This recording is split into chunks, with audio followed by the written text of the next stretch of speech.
All right, well, let's get into it. I am boiling over here, but before I do, I love this suspense. I'll give it to you now, but not yet. I want you to give you a few links and resources before we start. So here it goes. I'm going to be sharing my screen, and you have a chance for a few minutes as part of a gift today that we're offering those of you who are here today. Wild Leaders, you will hear more about it in just a minute. It is a report based on research. You can scan the QR code, you can download it, and you can have it for yourself. You'll you'll learn more about it in just a few. And Ada is going to be dropping in the chat a few relevant links that will take you to different websites. So please click on them or save them. You're also going to get them at the end of the event as well as a reminder. And I'll give you just a few more to scan this QR code that is on here. You will find so much information in this report. I have it, I read it, I downloaded it, and it's really, really, really, truly, truly valuable. Otilia, hello. Thank you for joining us. Thank you for being here. Mike, hello. Thank you for joining us. And man, I don't want to mess up your name. Starts with S. Solvega? Solvega, welcome. Thank you. Thank you, thank you, thank you. All righty. And the next thing that I want to share is a book. A book, Whole Leaders, Wild Trust, written by Dr. Rob McKenna, who is one of our speakers today. And I would like to invite him on screen with us right now. Hello, Rob. Welcome. Andrea. How are you? How's everything in your area? Very, very well. Excited to be here this morning. This morning is where I am. So That is right. yeah. It's morning as well, a little later than yours though, because I'm on the East Coast, so you're like 3 hours behind me, and we have Yeah. Romania who is ahead in the future. By the way, how does the future look over there? Let us. Yeah. Superb, superb, superb. And we also have Ron with us here, and it's amazing to have him with us. Thank you. Hello, Ron. Welcome. Well, hi. I can't wait for this. Can you believe it? We're going to get to listen to Raluca and Dr. McKenna. I can't believe it. So Yeah, it's almost like the wild conversation. it is. It is. It is. It is very exciting. Very, very, very, very exciting. Talking about Raluca, Raluca, get over here. Hello. Hello, everyone. Hi. I'm just looking forward to share some of my experience and knowledge with you. So, That is amazing. That is amazing. Well, let's get it started here. I would like to ask Rob to open the microphone, and I would like to have a little talk with you and to learn more about what you do, who you are, what's your passion. All right, everyone. Welcome. Let's get this party started. Yeah. So everything that you are about to hear from me is coming straight from my book, Whole Leaders Wild Trust, that releases on February 10th. And to be fully transparent with you, the honest truth is that pre-sales of books are what drives a book's impact. And I actually did not understand that completely until I became a book author. And if anything I say is important to you and what you want for the world or for your world, it's all in the book. And I really did give away the formula in there. And pre-orders are a direct link to the impact. And so that's why we'll provide those links for you. So here's me and my story and what it means to be a servant leader who gets results. I am an organizational psychologist and the founder of Wild Leaders and the author of this book. And I've spent the last 2 decades asking one question that it's actually a couple of questions, if I'm honest, that I believe changes everything. Can we measure trust? And then can we actually build it? And can we develop whole leaders and get intentional about building them? And at Wild Leaders, we work with companies, we work with coaches and change agents like many of you to develop whole leaders, whole and intentional leaders, people who will lead with integrity and not just with strategy, but in their relationships and their decisions and even in their doubts. And our research has shown that trust isn't just a soft skill. The trust is the bedrock of performance, of resilience, and of growth. And I believe more than ever that in a world full of fractured systems and exhausted people, many of us know what that means, that whole leaders are the future. And if I'm being honest, this work matters to me, not just professionally, but personally, because I've been the leader who needed help. I've made the mistakes.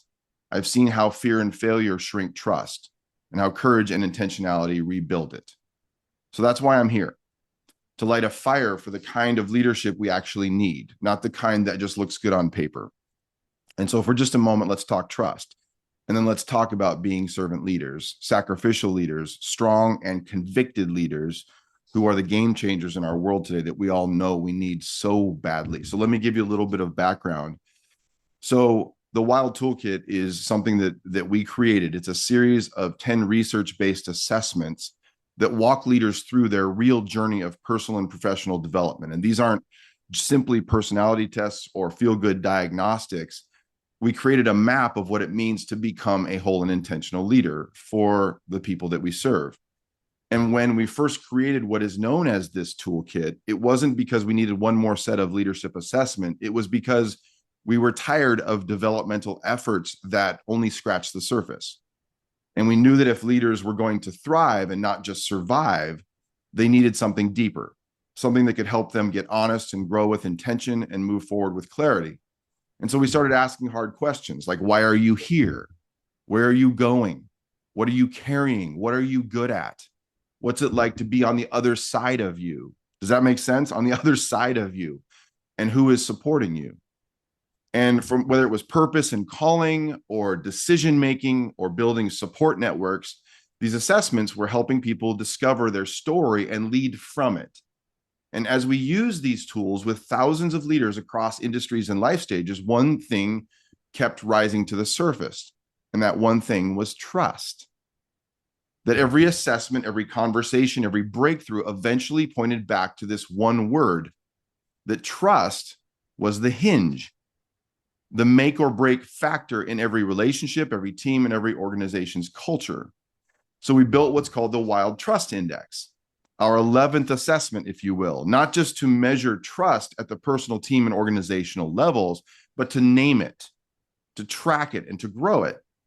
Because trust isn't just a feeling, it is a leadership asset.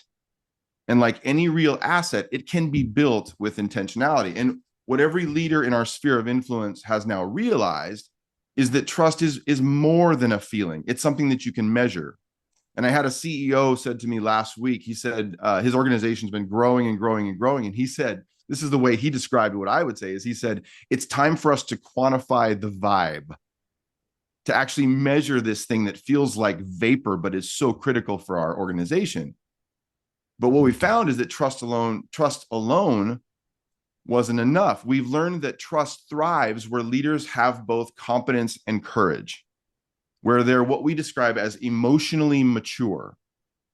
They're able to face conflict. They're able to own their own impact, to speak the truth with clarity and compassion, and where they can hold the tension between results like getting it done, which is absolutely critical, and relationships without sacrificing one for the other.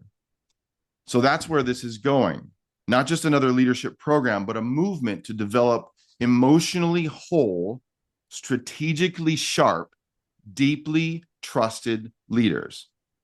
Leaders who not only know how to build systems and to get things done, but who never forget the people inside of them. Leaders who are willing to tell the truth even when it's hard, and who create cultures where others can thrive too and tell the truth as well. So I just want to give you a definition of trust. What is trust? We have to understand this, I think, to relate to understand how to develop those kinds of leaders. Trust is your belief in my integrity, in my ability, in my reliability, in my strength.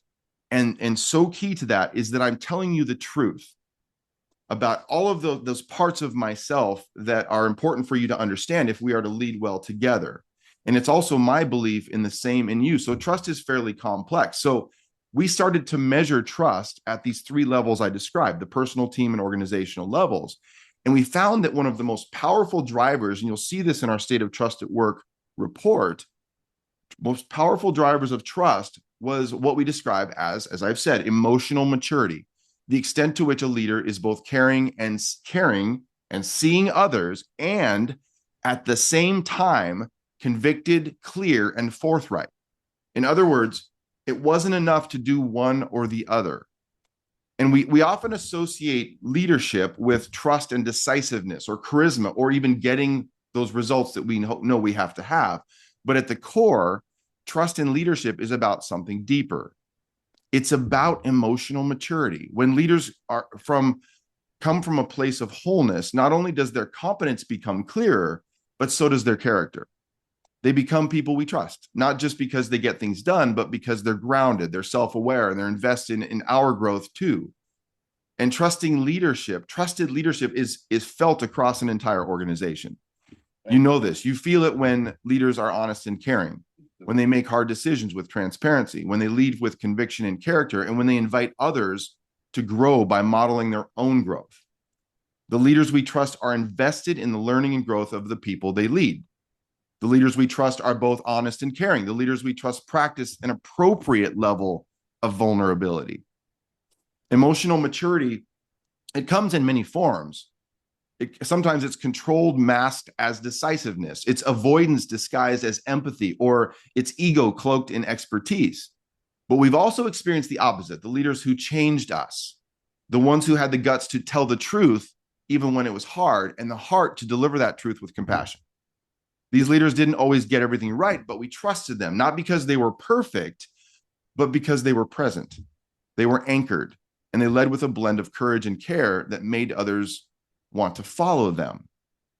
And I know some of you are nodding your head and saying, yes, Rob, like, how do we do that? Like, I want that. I want this leader who is driving toward that paradox of getting things done and clear conviction and speaking the truth, but at the same time, seeing others and relating to our experience of what we often describe as being a servant leader, but also being a very strong leader.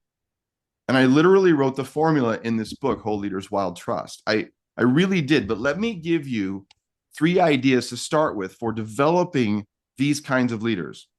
Whole leaders that we can trust, servant leaders, sacrificial leaders. And I will say this, it starts with us. So apply these 3 principles to ourselves, and then we can begin to teach them to others. Number 1, get better at asking questions you don't know the answer to. Get better at asking questions you don't know the answer to. We are all so good at the answers, and most of us could simply learn to ask better questions so that we can see others. Number 2, identify your default. As what I describe often as either being a truth speaker or a peacekeeper. We all have defaults. Some of us default more to the truth speaking side. Some of us default more to the peacekeeping side. But if we're willing to identify them, that we can change them. So the first step is to identify what your default tendency might be. And then number 3, this is a big conviction of mine, is require every leader to be on an intentional developmental journey and not just a results journey.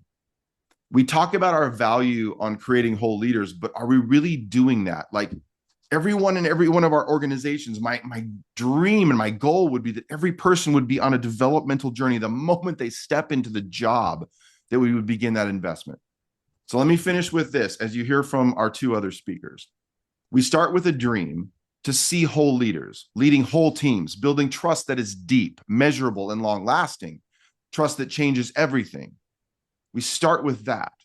We don't start with a program. We don't start with a consultant. We don't start with a leader who says, but we start here. We start with a leader, and this has to begin with us, that I will know myself. I will see others. I will edit. I will measure what matters. I will risk being known. I will risk being known. Let that be our manifesto, like this idea that we could fill the world with humble leaders who are also strong. That is my goal. And let's do this as we listen to our other speakers as well. Oh my goodness. Oh my goodness, Rob, thank you. You just gave me goosebumps with this last phrase that you know, let them know you, like be open, be there, be vulnerable, in other words. And that's hard for some. That's really hard for some people to put themselves out there as they are, but that's where the power comes, the authenticity and who you are. It was going to empower others. Thank you. Thank you, thank you, thank you so much. Thank you so much. Um, we heard Rob giving us all this amazing description and what trust is, what it means, and what it should feel like. And I have Raluca who's gonna dive us a bit deeper into this whole concept, and she's gonna come with some practical things for you. Raluca, please join us on the screen. Hi. Yeah. Wow. Amazing, Rob. It's going to be hard to match that now, but I'll try my best. I'm going to share my presentation and hopefully this is going to work. Can you please, Andrea, confirm that you can see my screen? It's working. Great. Okay. So what we going to one second. Right. So what we're going to talk about, it's going to be cultivating a culture of support and trust. And basically what practical steps can leaders take to create this supportive work environment that encourages collaboration?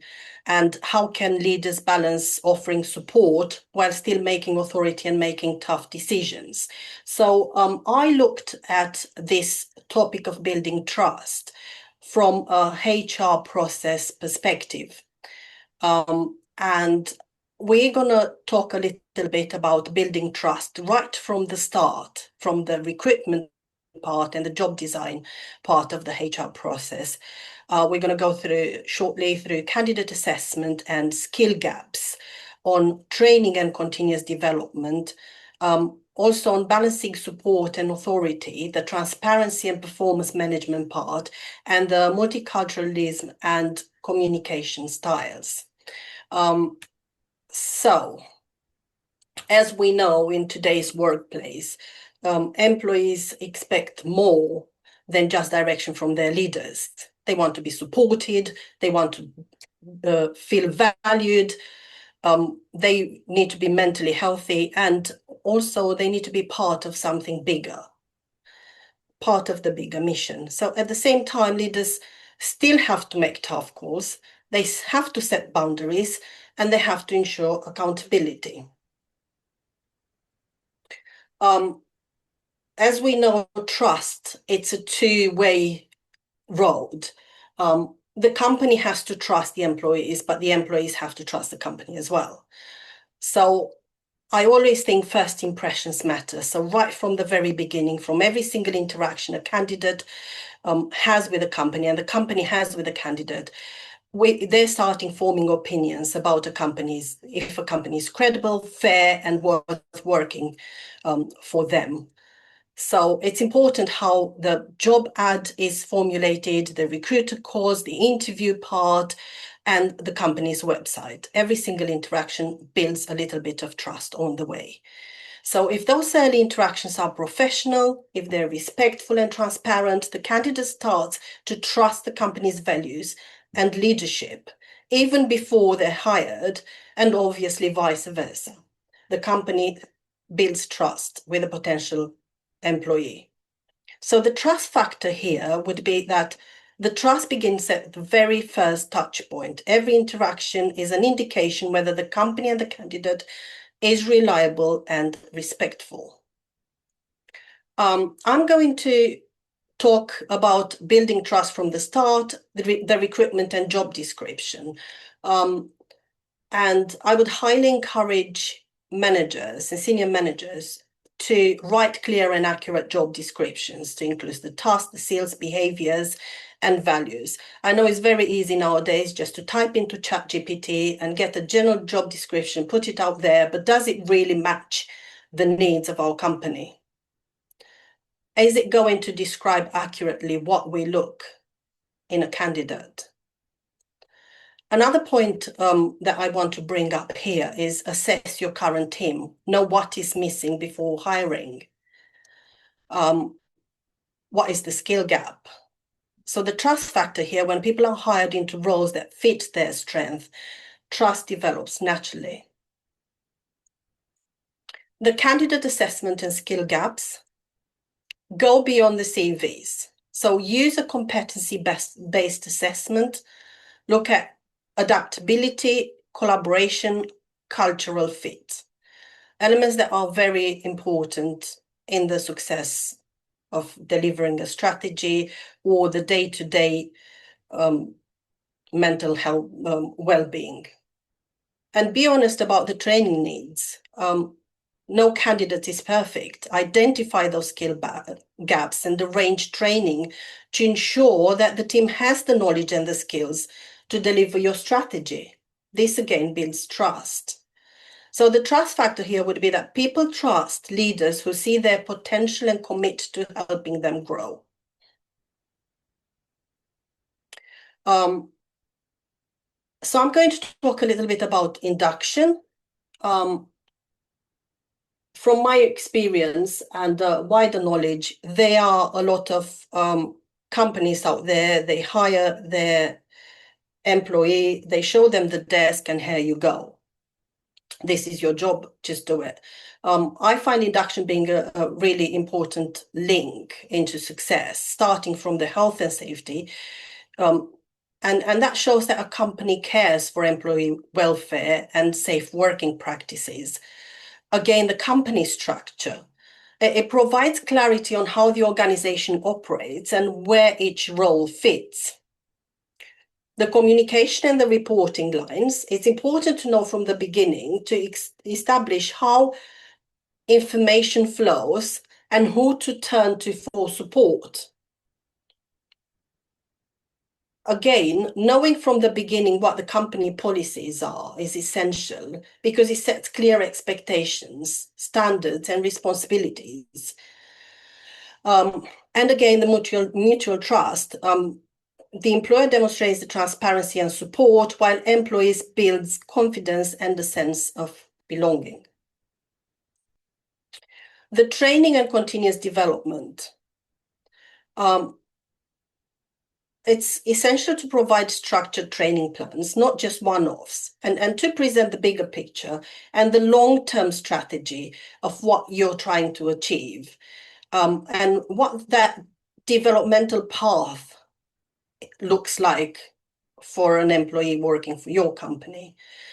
And then encourage cross-training and peer learning, break silos, build collaboration, make sure that wherever is possible, people understand each other's jobs and as well as challenges. So investment in people shows they are valued and empowers them to perform. Balancing support and authority. So the support part of the leadership, obviously be approachable, listen, and show empathy. And again, knowing your team really well and try to know the challenges that your team members are going through. It's a factor that adds to building trust. And the authority part, don't shy away from tough calls, set clear expectations. And also, I think it helps understanding the upstream and downstream impact. Who's going to be affected and how by your actions and what you're building, and the impact of each action to foster accountability, alignment, and trust across the company. So the trust factor would be fair, consistent authority is respected and trusted. And the transparency and performance management, communicate openly, share the company strategy, share the challenges and as well as wins, and treat performance management as a development tool, not a punishment. So be transparent and fair. Transparent and fair reviews build credibility and prevent bias.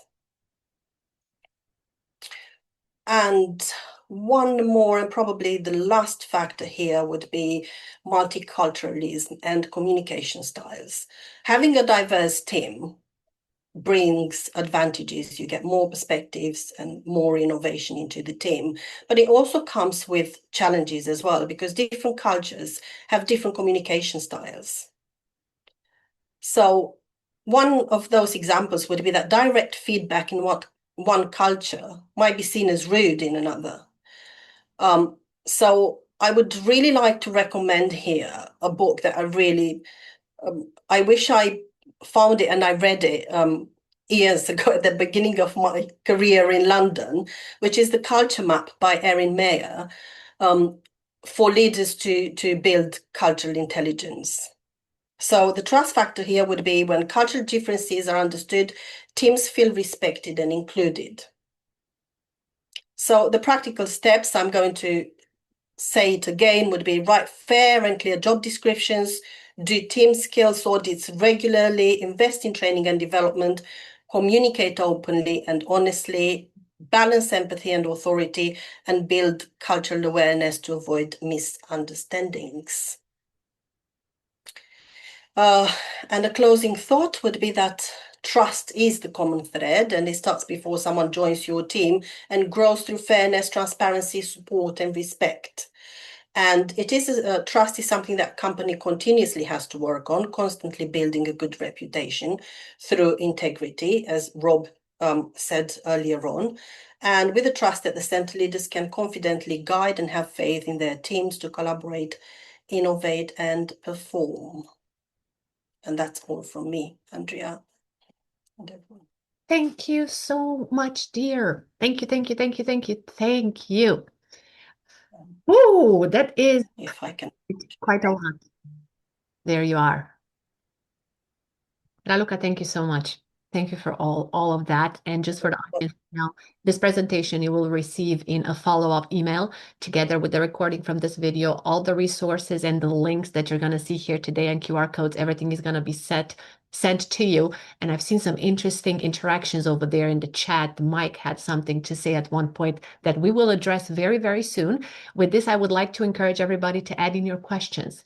Any questions you might have for Raluca and Rob so far, please drop them in the chat. We will collect them and address them in just a few. Raluca, dear, thank you very much for this beautiful input.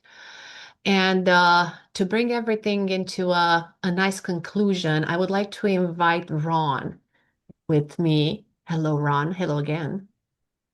Well, hello, Andrea and Sun Media and the team. If you've stuck with us this long, I really love it because you're devoted. And I love devoted listeners. This is going to be fun. Here we go. I'm the founder of the Sage Group 22 years ago. And our mission is to create wealth for business owners and their teams. Now, I have a different definition of wealth than most people have, and we'll get into that in a second. We do this through the intersection of the personal. Everything Rob was talking about, the why. In fact, in my notes, as Raluca was talking, I go, remember marketing, if you develop these whole leaders, this wild trust, use it as a way to recruit before you lead with the job description. Let the job description come later. Lead with whole leaders of wild trust. It's a vibe magnet. The why is so critical. It's the reason most people live lives of quiet desperation because no one's paying attention to the why. We also link the professional, the unique giftings of individuals. This is so core because if you're going to put people in roles in a measurable process, delivering strategic outcomes that matter, you better understand the unique giftings of that individual. And finally, the organizational. So think of it as a triangle. If you link these three, what comes later is wealth. All this also comes together if you're a business owner for competitive advantage in the marketplace. So I'm going to try something different. I'm going to try to bring this all together as a CEO. Okay? I'm going to try to bring this all together. Rather than going into the resume, you're going to actually get a feel for how I work with CEOs to build strategic competitive advantage and strategic value personally, professionally, organizationally. Sound good? You ready for that? That'll be the takeaway. Okay, here we go. And because we have a certain geography present in this call, I thought I'd take a risk and do a little reverse matryoshka. Anyone know what a matryoshka is?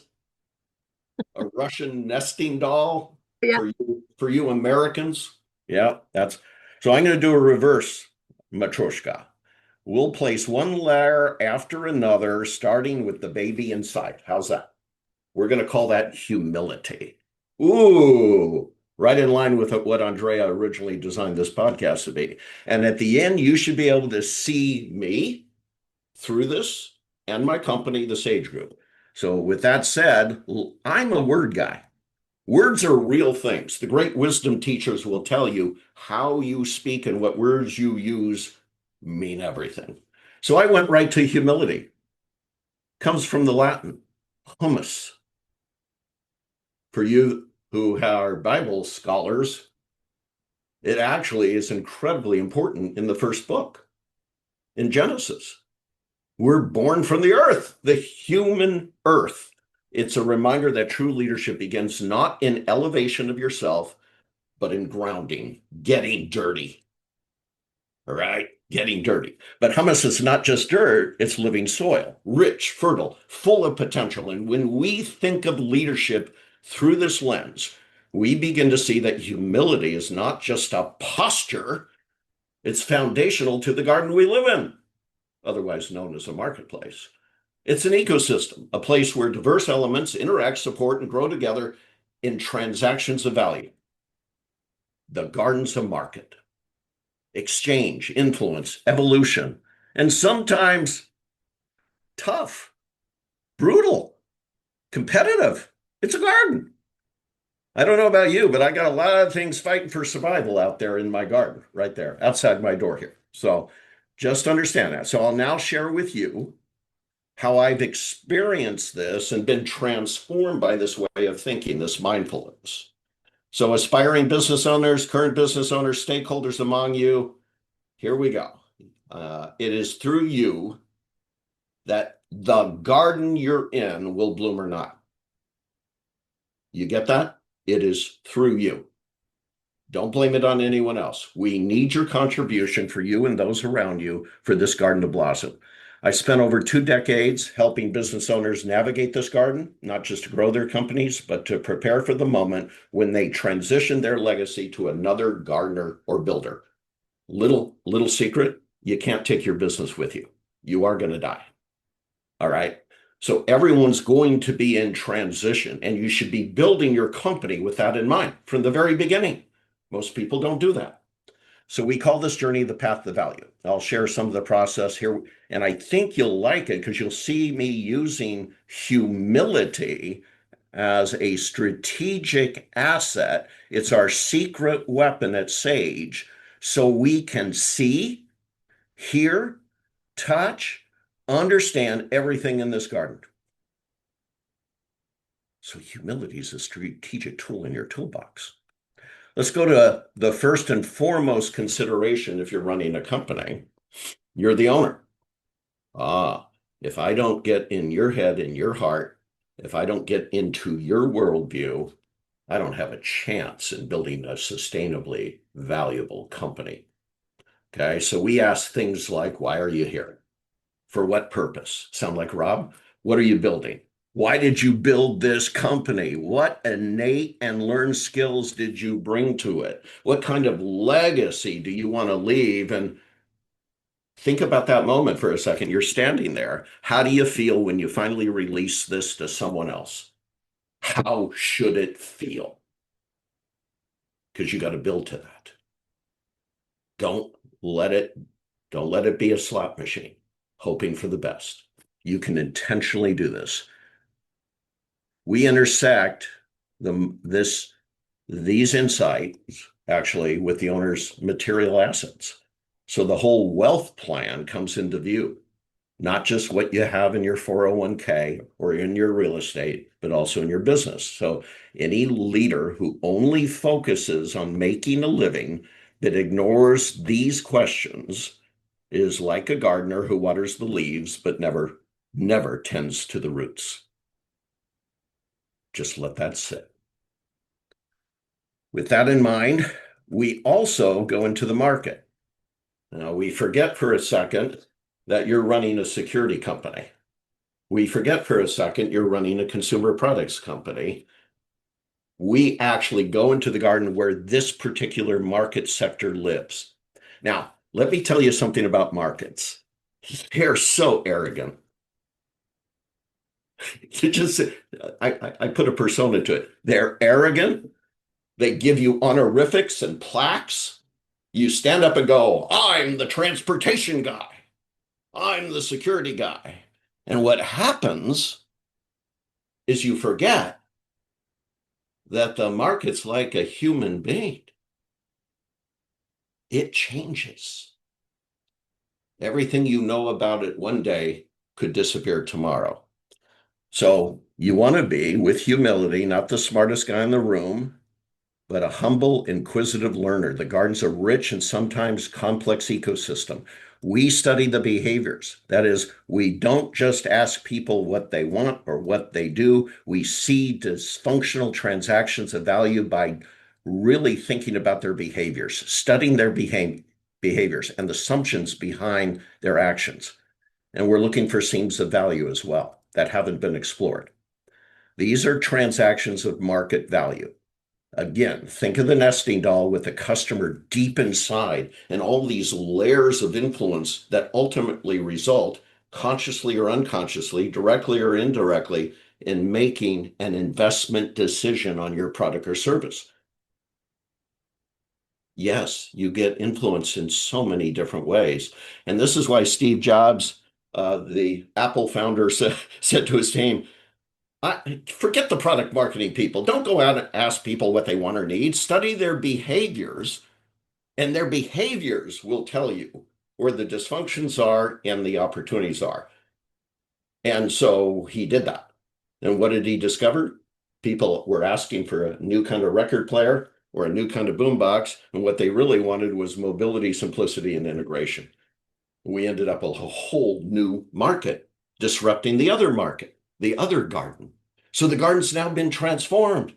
Boy, if you were a boombox expert, you're no longer an expert.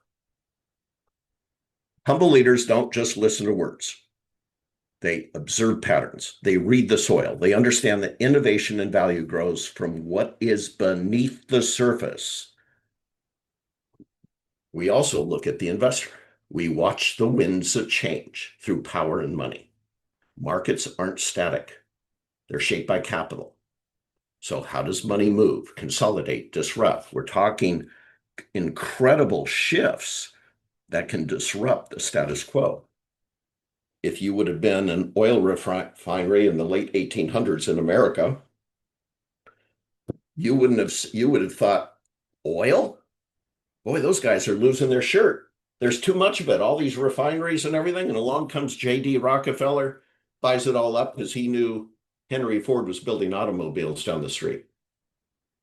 Unbelievable. He became our first oligarch of that century. Think computing, think the internet, think Uber. Oh my gosh, what happened to all the experts in taxi land? Think AI. These were not just market shifts. They were tectonic movements driven by investment. So humility here means acknowledging that no matter how well you know your market, it can change. And you must be grounded enough, whole enough to adapt. You must see, hear, understand, and be resilient and not just blame others or your situation. Now we're going to go to the company. Now, this is like taking the market, the garden ecosystem, and going into a very specific garden called the organization. And now, with the mind of the operator, we're going in and going, what are the steps of your core process? Who are the people in each one of those steps? What is the time to value for each step and the whole process? What is the quality measures at each step in the whole process? We want everyone to see that. In certain circles, well, I can get into, I'm not going to do this, but there is a discipline around how to study the behaviors in core processes, and then they bring the team together so they see clearly for the first time the strategic outcomes that matter and their part in it. And through that kind of exercise, we see incredible innovation and one other thing, trust. Because the people involved in the process say, for the first time, someone sees me. And for the first time, I see why I'm doing something. You want to build culture? Start with a good strategy and a good product and a good process. See your people for the first time. So this is where humility becomes culture. When leaders see their people not as tools, back to the garden, cultivators of value. When strategy isn't a document, it becomes a shared belief. And then finally, someone's going to have your company one day. So we have to look, are you prepared for that? Well, what do you mean, Ron? I don't plan on selling for, I'm only 60. I got another 10 years. I'm good with that. But if he comes tomorrow, this acquirer, I want to know where all the data is that describes your company legally, financially, HR, core processes. And guess what? You know what we find? 100% of the time, they're not ready for that. And if you're not ready for something, you're not ready for adaptation, resilience, and opportunity. Markets are like windows. Opportunities are like windows, and windows can shut. So humble companies don't wait for opportunity, they prepare for it. So ready, we take all these minds and build a hypothesis of value. All the data becomes dialogue, strategy becomes rhythm, and now we can see the future unfold. We can ask questions, we validate, we believe. There's not one torchbearer. There are now many, and we help them see themselves in this future. We say to them, we see you. And we translate the hiring practice into ideal stakeholders. We see where they belong. We see how they feel about their mission. And when people feel seen, they perform, they engage, they lead. So the closing reflection here, humility is the garden of leadership. It's not just a virtue, it's fertile ground. It's the garden where purpose, people, and performance grow together. And when leaders are willing to get grounded, to get dirty, to see, hear, and know with clarity, they don't just build companies. They cultivate gardens. They shape markets. They shape the world. And they leave a legacy of value. That's it. I'm hearing like applause in the back of my mind, like, oh, oh my God, oh my God, oh my God. I'm Well, speaking. can I bottle that up or something? And okay. Yeah, bottle it, but bottle all that up. I'm speechless. I have no words. The way everything just came together, starting with Rob, following by Raluca, and you having disclosure on the whole series, it actually makes me a bit emotional because it speaks to me in so many ways on a personal level, and I'm realizing continuously how much I have to learn me from all of you that are here. And yeah, I usually reserve it, not reserve. I'm choking. I'm usually considering myself a sponge, and I put myself in situations where I'm clueless about what's going on, not 100%, but just to learn, to be open to learn and get everything that is being offered. And you guys have offered so much, so much. Raluca, Rob, you are on a screen with me. I'm gonna pin you over here, and I would like to have you on the full-blown screen because I want to deeply, truly thank you. Thank you for all this. And I would like to invite the guests to take this advantage and this opportunity, just like Ron said, and cultivate something out of these people. Anything. Now is your chance to ask questions, is your chance to maybe question their theories. Why not? If you have another perspective, you can bring it on the table or put it in the chat. And I see one actually. What companies would you consider to be humble? Patagonia, Costco, Toyota. Wow. Well, first of all, Michael Gibbs is amazing because of many of the things we talked about, he does in his garden, the security marketplace. So when he brings up these companies, it's with intention. There's something behind it. And I'd love to put him on the screen just for a second and say, which one, Michael, and why? Because I think his wisdom's amazing. Michael, would you be willing to do that? Would Andrea be willing to do that? Absolutely. Absolutely. I would love to have him here. Okay. He said, okay. We have his approval. Okay, let me put my suit and white shirt on like the rest of you. No suit and white shirt. Hey, Mike, have you ever seen me on a Zoomcast with this on? I'm always in a black shirt, just like you, buddy. I know you're looking good. Looking good. Um, yeah, thanks for bringing me on for the kind words. I, as you know, I listen carefully and intentionally, but always not cynically, but always testing the waters and does that ring true and does that fit with my experience? So talking about a humble company that um, attracted my interest because companies to me are, you know, can they be humble? I guess they can be as humble as their leadership, as their touch points with the public, as they present themselves, through the media or, just generally to the public. So I was thinking, okay, what would be a good example of that? That's why I mentioned those few possibilities. And their companies, at least Patagonia, and I don't mean this in a negative way, but they kind of virtue signal that what they're doing is good for, the environment.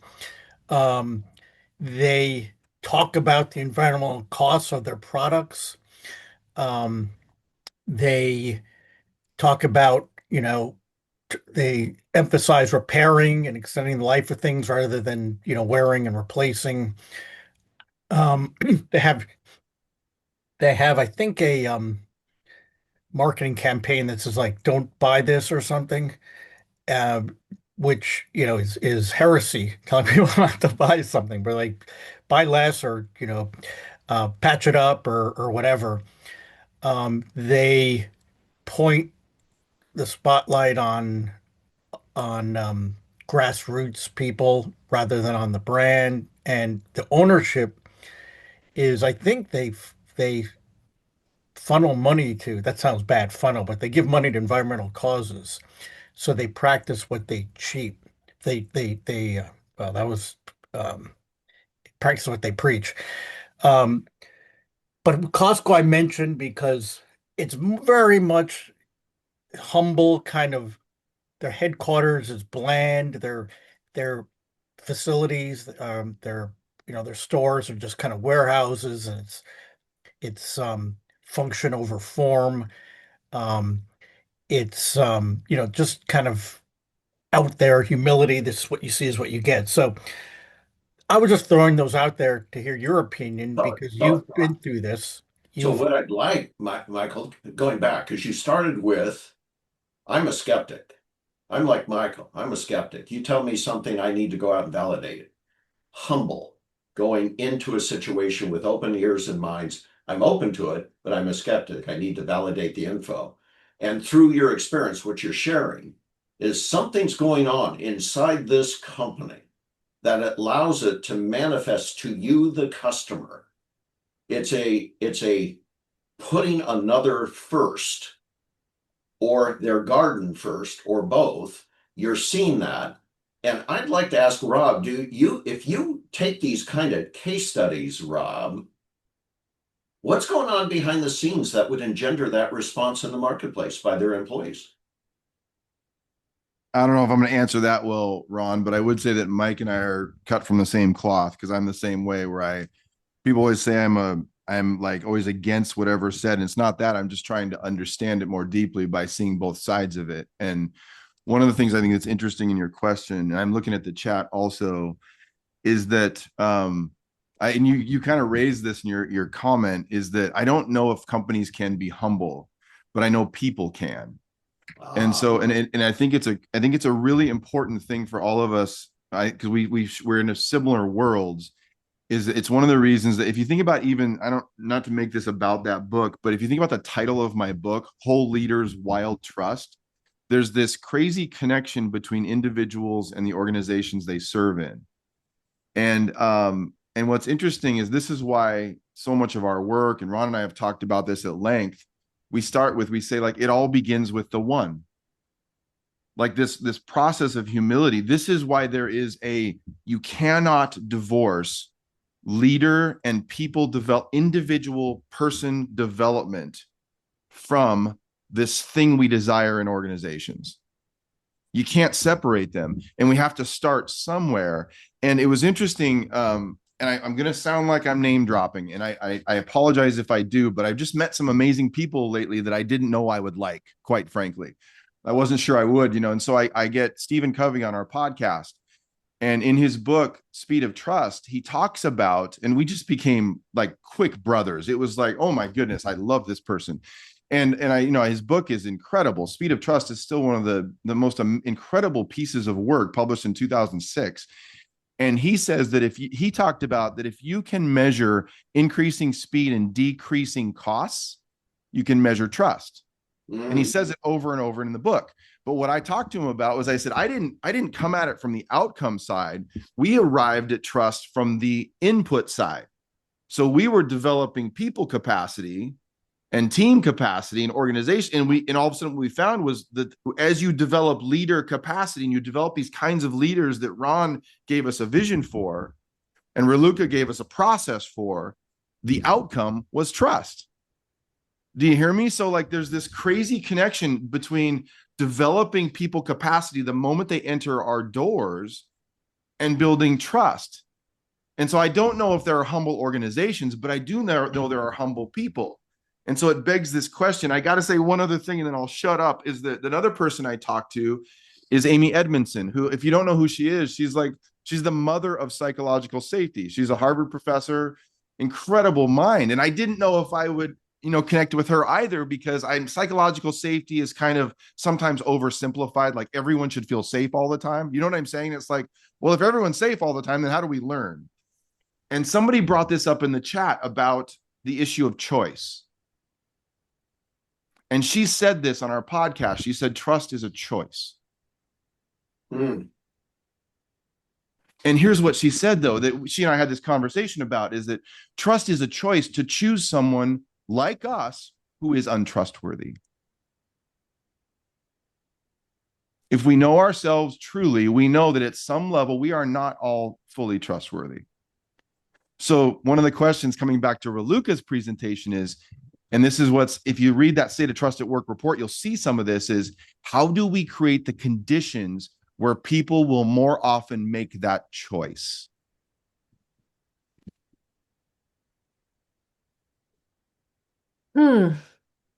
Reflection time.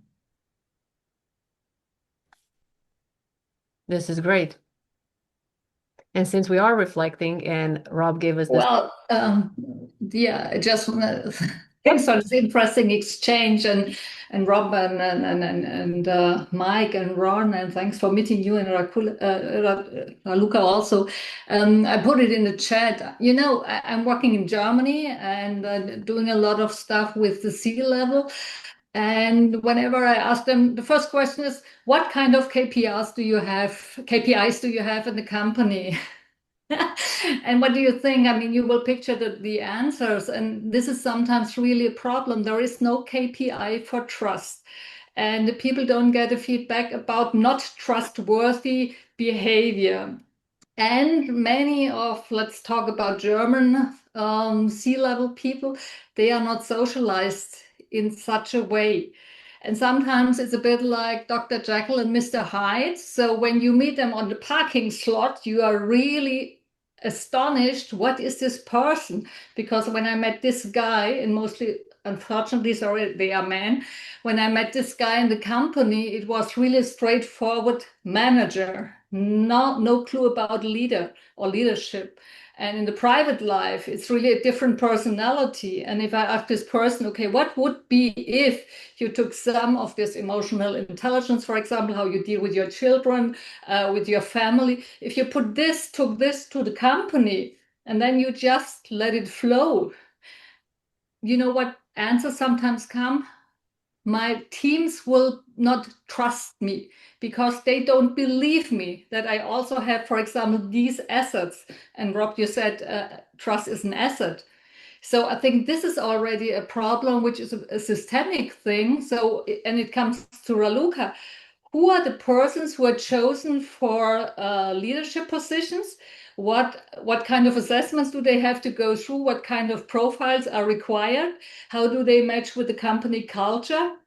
And I mean, how do they create company culture? And I think we really have to have kind of this kind of discussion and discourse in the company. So real quick, first of all, I've got German blood, so I'm right with you. Please take it personally, yes. One thing I do at the beginning, and I'm going to tell you what I'm now doing different. I always get a baseline definition of success from the CEO. Yeah. And from the executive heads. I get a baseline. What are the measures of success now and in the future, right? You know what I'm doing now? I'm taking, you should look into this. I don't know if Rob's going to put a link on it, but I use Rob's Wild Trust Index because at the same time I'm getting baseline measurements for where they're at today and where they're going to grow. I'm getting a baseline measurement of trust. And now I can take a vector graph and bring them both along on a quarterly, yearly basis to see the KPIs that you're looking for. So that's what I'm doing now. I'm leading with a trust assessment for the company and the teams linked to how they measure success in the future. Yeah, very good, Ron. Yeah, that's cool. You. That's cool. Guys, they're doing this, cheering about it. Well, I do have a little challenge, let's put it that way. Thank you for the link, Rob. Right here, you guys, everybody has the link, and we're gonna include all these links and everything that you see here in a follow-up email. So if you don't get to it right now, I would rather you pay attention to us and everything that's happening right here because it's so valuable versus trying to save links and open them and all that. You will get them. I promise. I promise. I promise. I would like to ask Ada to drop a Menti link in the chat, and we have a question for you, and we would like you to give us an answer if you can. The question that we have is, what challenges are you currently facing related to support and humbleness in your organization, in your day-to-day life, in the church community, in your own community, wherever you are, and whichever perspective you want to bring forth? Let us know. We would like to address at least one of the challenges and see how we can help you. How Ron, Rob, and Raluca can give you their perspective, their point of view. Maybe they've been in your situation and they have some really valuable tools to offer you. Whichever that is, you can also scan the QR code. You can click the link in the chat and introduce that code that you have all over there. And we're gonna see them over here. They're anonymous, so we won't know who submitted it. But we're going to be able to see them right up here. In the meantime, there was something that Otelia put here in the chat, and now I'm looking for it. It started with a but and 3 dots. Yeah.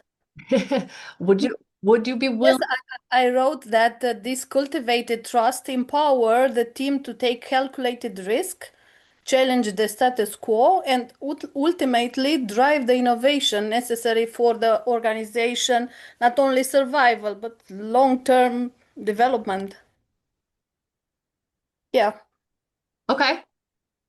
Would anybody like to expand on It was also related to the KPIs, so we can focus on this, I don't know, risk or improvement in different types of activities in the company, in a business.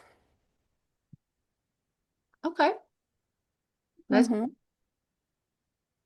Is this something that you're facing in your company, in the company where you at? Well, actually, I do have some I don't have my own company, but I am also a lecturer in the field of leadership and human resources. Okay. So I have a contact with companies because I supervised 7 finance companies by our university. So Understand. yeah, Thank you, Otilia. thank you. All right, let's see. We have some action going on over here. If anybody else has a challenge that they want to drop it on, and we can give you a minute or two because we want you to take your time a little bit and just see what you would have.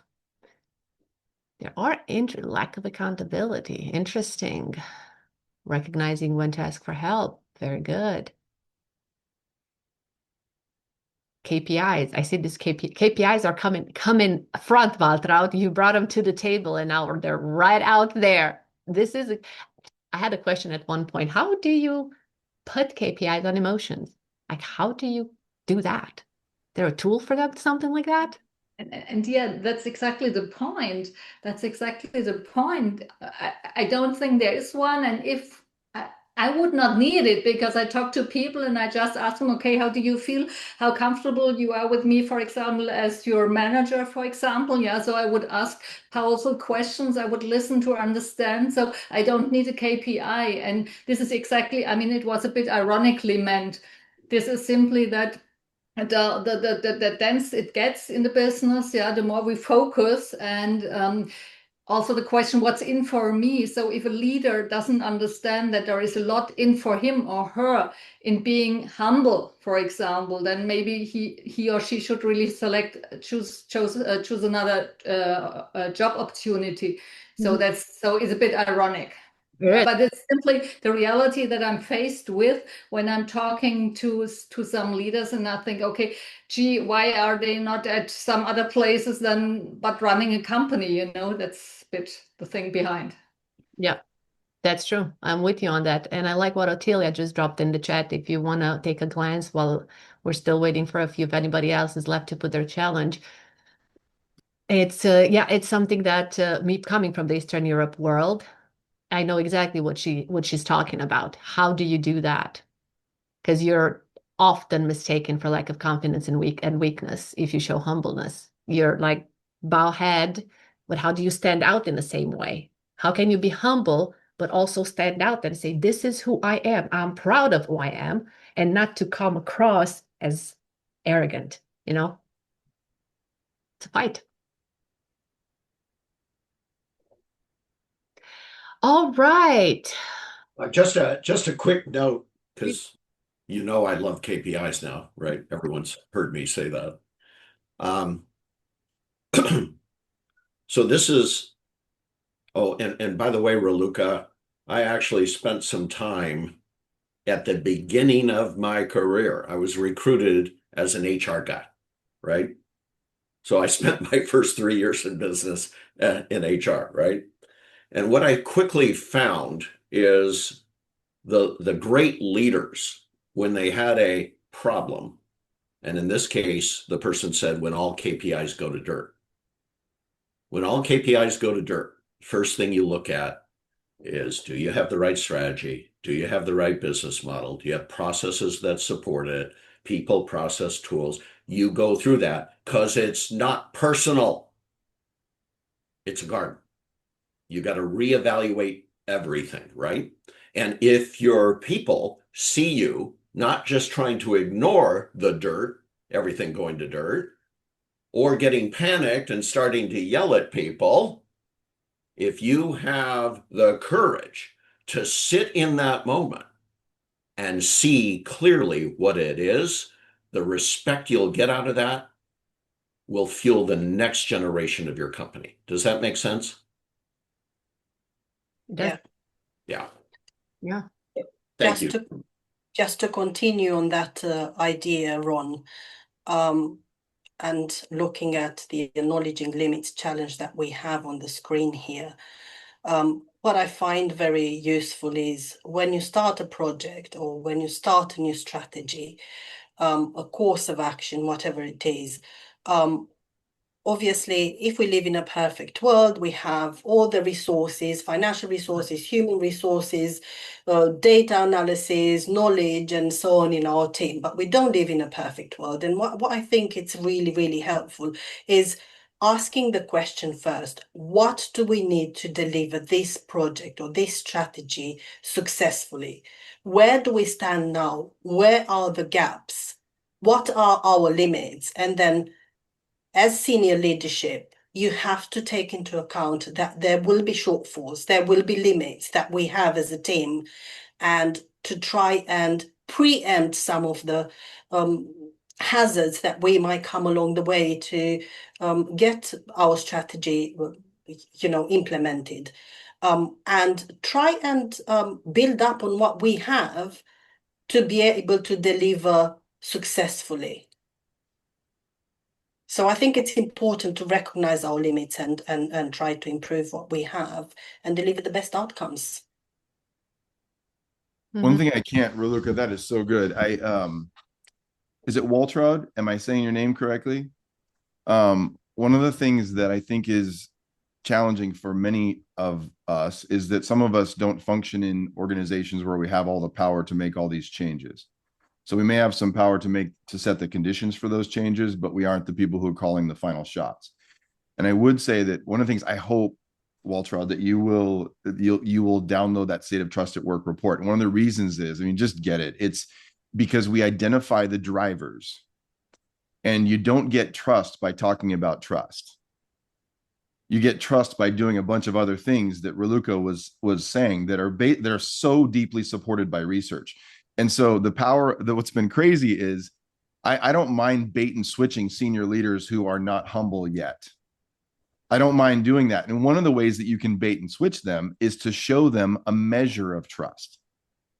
So I had one of the toughest audiences I've ever had. It's a guy who's running a multi-billion-dollar company. He's looking at me cross-eyed. I was speaking at this event.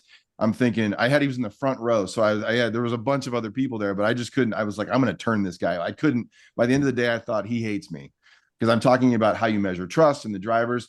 And I saw him in the parking lot afterwards. There's hundreds of people here. And I saw him in the parking lot, and he came up to me and he said, Rob, thanks for that presentation. First of all, that surprised me. And then he said, it never occurred to me that I could measure the drivers of trust. And when a person who is driven by results sees measurement as a possibility of something that they know their business will not function without, you begin to turn the tide. And so that's why I want you to take a look at that, because we treat trust, our businesses, we don't even drive down the street without trust. We don't go to the local coffee shop without trust. We don't do anything. I don't walk back into my house unless I can trust my wife and she can trust me. So we don't function without it. We already know that. Everybody knows that. But what if you could actually measure it? What if you could measure the things that create the conditions for it to occur? And I'm telling you that you can. You can. And that's where you can bait and switch them. Because if you show them the measures, they go, oh, that's something that I could assess.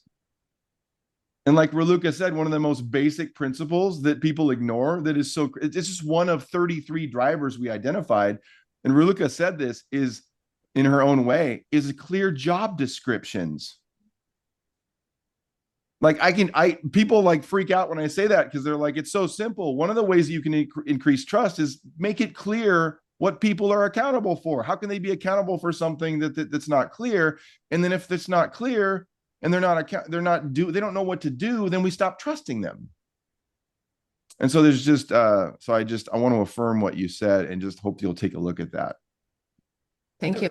Just a question, I think, or just to put it straight, you don't have to convince me because I'm fully at the same page like you. Yeah. I'm telling about experience when sometimes coachings or trainings start with, and I never miss, for example, psychological safety. I talk about the 5 dysfunctions of Patrick Lencioni, which starts as the basis of trust. Yeah, but this is simply, looking at reality and sometimes really anticipating how far some leaders are away from this currency of trust, because I always say trust is a currency, trust is 100% energy, and that it's not me who has not understood that. And I mean, if the world had understood that, I would maybe have less mandates. Yeah. So I'm happy for those people who are not yet in the same scene, like, oh, trust is a measurable thing. And I said, that's a good news. Yeah. So we are fully on the same page, just to put this right. Yeah. Yes. Yeah. I think we're all getting on the same page, more or less, either if we want it or not. Just being here, we're getting on the same page. I want to ask if anybody in the audience, if anybody of those people who submitted a challenge, if they want to join us on the screen right now, so we can talk about what they had on there. You don't have to. We're not going to make you. We would just like to help you if you can and give you some points and some takeaways and something of value to you, if you would like that. If not, that's all right. You already addressed, what did we address so far? Ada, if you can put it on the screen one more time, the Menti, please.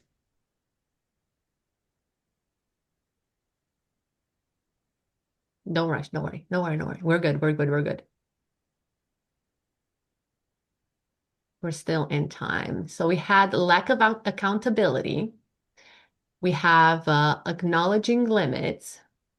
We have something that is hidden by the QR code and that I cannot see. Thank you. Rebuilding trust after decision or actions that unintentionally hurt morals or transparency. This sounds interesting. Recognizing when to ask for help, dealing with people who felt. Fake it. They're faking humility. Oh, faking humility, humbleness, or seems to. Okay. Any one of these? Would you like to pick one of these? Anybody has a preference that we can? What's more juicy? They're all valid. They're all wonderful. I would pick one to address though. Can I? Sure, go ahead. Yes. I'm going to look at the lack of accountability. Mhm. And I'm going to start that from, again, a clear strategy. When you have a clear strategy, obviously you should have what are we doing? How are we going to do it? Who's doing what? By when? And what are the results or the KPIs? And I think once that clarity is set from the beginning of the project or the company, then you eliminate a lot of the lack of accountability. Once you have clear responsibility lines, who's responsible for what and who's going to report, or who's the manager in charge of what, those accountability lines, or the lack of accountability, or any sort of unclear situation should sort itself out to a certain degree. So I just wanted to stretch again that it starts right from the very top with how we formulate and implement strategies. Raluca, I'm going to pretend just for a second a scenario. I'm coming into a company as the new CEO. Okay. What are the questions that I'm asking my key leaders that help me uncover how they view ownership, which is another way of saying accountability, what their perception of ownership is, belief, that is belief in the current mission and strategy of the company, ownership, belief, and finally, fit for their role. Are they in the right seat in the bus? What questions would I ask without just saying, do you fit? Or can I trust you? Or are you doing what you're supposed to do? What are the questions that would uncover what I'm going to call the ground level value system of your key leaders? And if you're a team manager, your team. And I'm asking Raluca, but Rob, after she answers, I'd love to hear your view on that too, because I think the questions, to me, questions set the tone for everything, right? Rob, I would always start with a job with a company structure and knowing who is the team that I'm working with, and what teams and resources they have. Furthermore, I think it's important to have regular meetings to monitor performance and analyze the progress of a specific strategy. I have seen many strategies being aired out into companies, but regular monitoring and adjustment where is needed, it's not being done. So I think that is essential. Knowing your team really well, knowing their skill sets, and who's delivering what, and what are we expected to see. Rob, if you want to add anything to that. Yeah, so good. Can I go deep for a moment? Yes. Please. You know, I'm a very structured thinker, so Ron knows this is my way. Worldview matters when it comes to trust. And I said something a minute ago that I saw some of you make a little bit of a face at when I said that we're all untrustworthy. I'm not sure that was a face of agreement or confusion. But I think it's really important that we face reality that on some level we all will become untrustworthy in moments. And may I share my screen for just a moment? Let me see if this will work. And I apologize if I show you something very strange, but I don't, I'm going to do it. So we do, whoops, hold on. When organizations take our Wild Trust Index, I want to just give you a little insight into the research. When they take our Wild Trust Index, they receive a net trust score and then a net trust score at the personal, the team, and the organizational levels, kind of like a net promoter score. And it shows them where they rate on different drivers of trust that are some of the things that I already mentioned that Raluca mentioned. But we also place them in what's called the Wild Trust Quadrant. And so you can imagine on this 2x2 that you can have high organizational trust and high team trust. So I trust my team members and I trust my organization and my leaders. Are you with me? Give me a nod, Andrea, if this makes sense. Okay, so in best case scenario, you land in the stronghold. So people are trusting the people they're in the foxhole with on their teams, but they're also trusting their organization and the conditions around them where trust grows. If you imagine on the islands would be, I trust my team members, but I don't have as high a trust in my organization. On the other axis, on the y-axis, you have the organizational trust. So we call that a shell of trust. So I trust what's going on in the organization, but I don't trust my team members. We kind of describe that like an egg. It's messy inside, but it's got strong structural integrity on the outside. And then there's the jungle. And most of us, if we've worked long enough, have worked in a jungle of trust, where we don't trust team members, we don't trust our organization. Here's why I share this with you, is that we did a study of organizations that land in the stronghold. Okay, so we looked at, in our sample of organizations where there's high team trust and high organizational trust. We looked at those organizations and we wanted to understand what percentage of the individuals within those organizations are functioning within the jungle. So these are stronghold organizations. Are you with me? Give me a nod if you are. So it's like these are stronghold organizations. What percentage of their people at the individual level are experiencing a jungle? And it was 41%. 41% of the individuals whose organization is doing really well on trust are in a jungle. What that means is that we treat trust as this big word, ubiquitous. We treat it like if it's somewhere, it's everywhere, and it's just not real. Because the reality is that trust is being worked on in every part of our organization. So to that question about like, how do you do this when trust is broken? Trust is being broken every day in every business.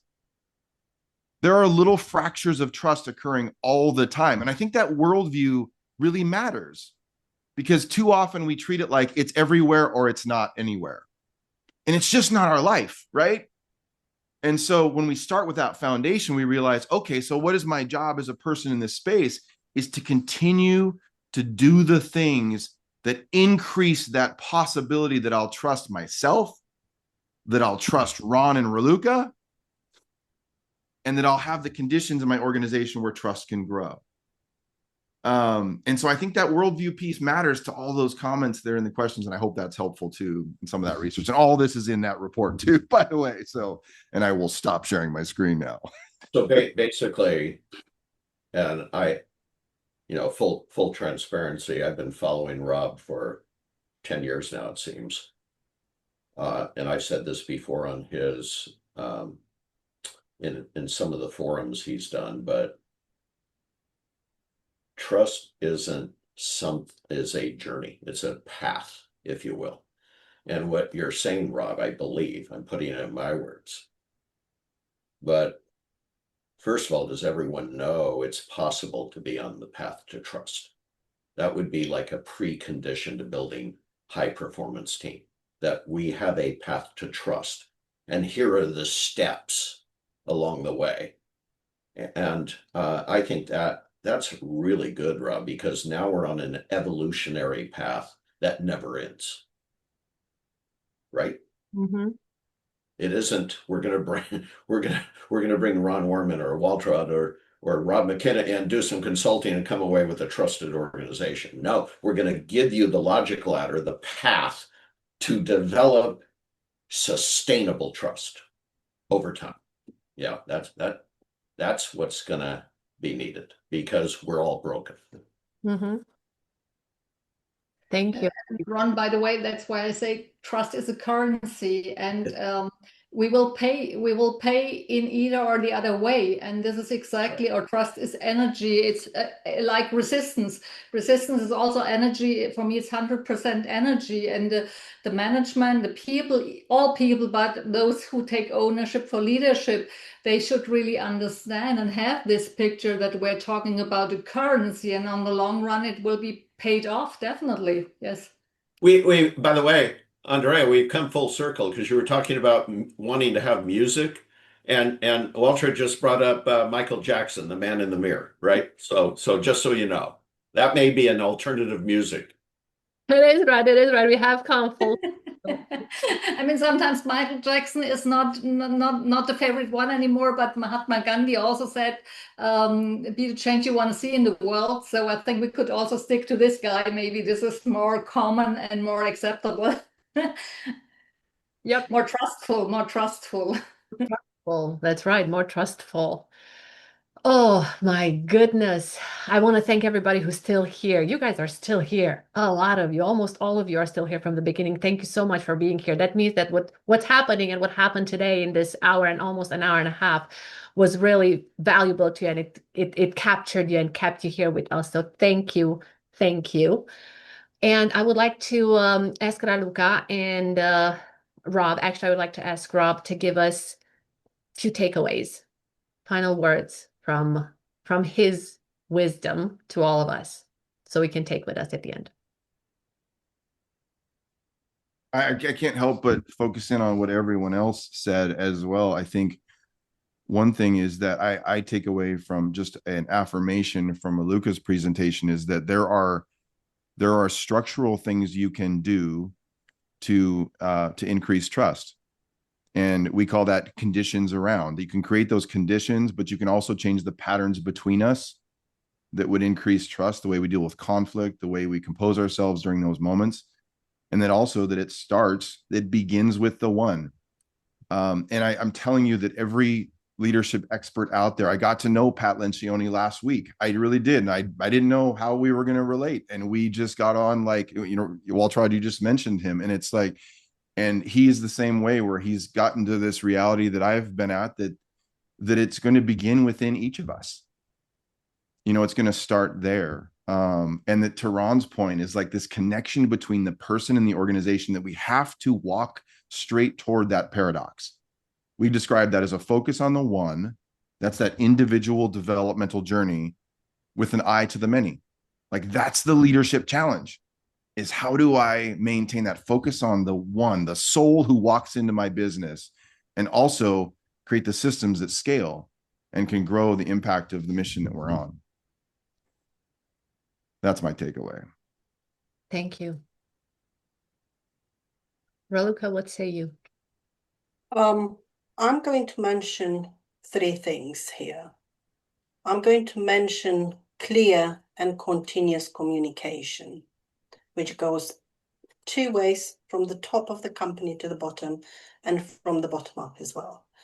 The second would be the integrity of the employees, integrity of the company, and the company culture would be the third one. So I think those would be three essential conditions from my point of view to be able to develop trust within individuals, teams, and companies. Thank you. Ron. Well, there's a great comment by somebody in the chat room. Said, and by the way, I'm butchering what the person said, so apologize in advance. But along these lines, I have a lot of Eastern European leaders who could essentially care less about humility. I got to get things done. It sounds like Waltrud with the Germans as well, right? And I think we were given a recipe by Rob on how to Rob and Waltrud, how to get that over the fence, how to bring them into it by measuring trust and tying it to the KPIs of the company. I think that was a huge takeaway and a great conversation. Thank you, Waltrud, for opening up that can of worms. Thank you, Raluca, for this idea that structure undergirds clear, continuous communication and integrity. Thank you for anchoring. You've got to have structure to do that, like a house. If you want to breathe, if you want to enjoy, if you want in a house, you better have a structure that supports it, right? And you could just take my entire presentations and say, humility, I have a different definition for it. It's not the traditional definition, and that is, it is the most strategic tool in the garden. If you go in there saying, I'm not the smartest guy in the room, I'm the dumbest guy in the room, so I can see clearly at every level, strategy, operations, people, development, I have a mission in this world to see. And once I see, know. And once I know, act. That's what I would leave you with. I love that.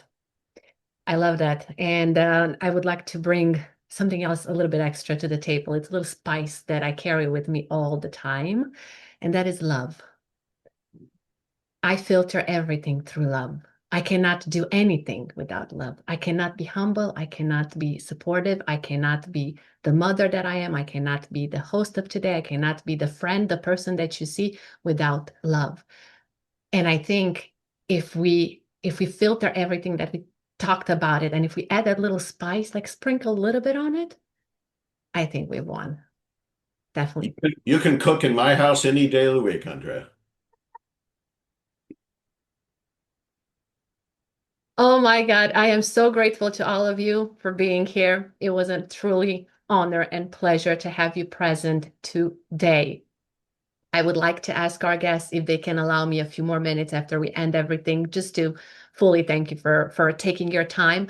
To the guests that are here and on Facebook, thank you. You're going to receive an email with all the information. The video will be uploaded on our YouTube channel. You can access it. Also, if you follow us on social, we will have clips posted periodically. You're going to see a lot of the content that has been here today. Spread it out, share it with your friends, with the people. The QR code is also going to be in that link, in that email, so you can give it to someone that you think they're going to use it. And thank you for everything. Thank you for allowing us to be here and allowing us to talk to you, and that you gave us our time and your time.